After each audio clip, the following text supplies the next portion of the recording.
भानपुर गांव दिन भर आवाजों से गूंजता रहता है, लेकिन शाम के 7 बजे के बाद सब कुछ शांत हो जाता है। हर तरफ सन्नाटा छा जाता था। 7 बजे के बाद लोग गाड़ी चलाते चलाते उतर जाते, क्योंकि गाड़ी की आवाज ना हो। टीवी भी बंद कर दिया करते। इतना ही नहीं, 7 बजे के बाद कोई बच्चा भी रो रहा होता तो उसका मुंह बंद कर दिया करते। शाम के 7 बजे एक आदमी दबे पांव जा रहा होता है कि उसके सामने एक चूहा आ जाता है। चूहा देख आदमी की डर के मारे चीख निकल गई। उस आदमी के वहीं जगह पर चिथड़े उड़ जाते हैं। सबके साथ ऐसा ही होता, जिसने भी थोड़ी सी भी आवाज की तो उसके चिथड़े उड़ जाते, भले ही गलती से आवाज हुई हो। अगले दिन भानपुर में गलती से राइस स्टार घुस जाता है। अनजान राइस स्टार आगे बढ़ रहा था कि तभी शाम हो जाती है। चारों तरफ एक ही आवाज गूंज रही थी। 7 बजने को कुछ ही मिनट है। तभी राइस स्टार देखता है कि बाजू से एक आदमी राइस स्टार के सामने कार खड़ी करके धक्के मारते हुए ले जा रहा था। राइस स्टार हैरान हो गया। वह फिर अपनी बाइक से उतर के उस आदमी के पास जाता है और उसे कहने लगता है, अरे मुझे एक बात बताओ कि तुम गाड़ी चलाते चलाते धक्के मारने क्यों लगे थे, और ये अजीब सी आवाज क्या है? वो आदमी बोला,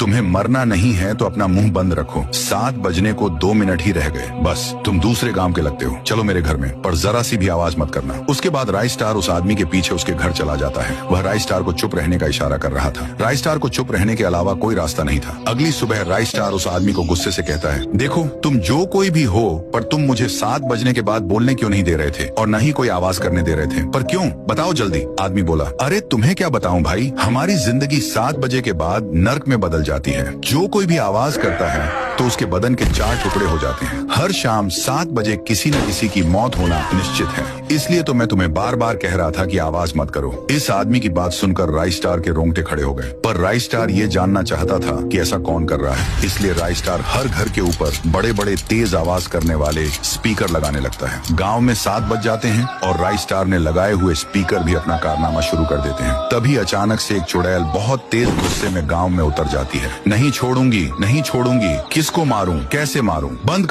करो आवाज। चुड़ैल के कान से खून निकल रहा था। तभी राइस स्टार चुड़ैल के सामने आता है। अच्छा, तो तू ही है जो 7 बजे के बाद आवाज करने पर मारती है? बता, ऐसा क्यों करती है? चुड़ैल बोली, अरे चला जा यहाँ से, पहले ही मेरा दिमाग खराब हो रहा है। मैं तुझे क्यों बताऊं? राइस स्टार बोला, अगर तू नहीं बताएगी तो जिसमें से ये आवाज आ रही है उस स्पीकर की और आवाज बढ़ा दूंगा। नहीं, ऐसा मत करना, आवाज मत बढ़ाना, मैं सब बताती हूँ। दरअसल मेरा नाम चमेली है। जब मैं इस गांव में जेईई की एग्जाम देने के लिए आई, कल मेरा एग्जाम था, इसलिए मैं पढ़ती बैठी थी। पर मेरे रूम के बाहर कुछ गुंडे नशे की हालत में गाने की आवाज फुल बढ़ाकर नाच रहे थे, इसलिए मैं उनके पास चली गई। ये तुम लोग तुम्हारे बाप का राज है क्या? इतने रात में गाने की आवाज बढ़ाकर पार्टी कर रहे हो? अभी के अभी बंद करो। और गांव वालों को कहा कि ये लड़की चोर है। ऐसा इल्जाम डालकर मेरा सर धड़ से अलग कर दिया। आलू ले लो, बैंगन ले लो, भिंडी भी ले लो, भाई रे भाई, लौकी भी है।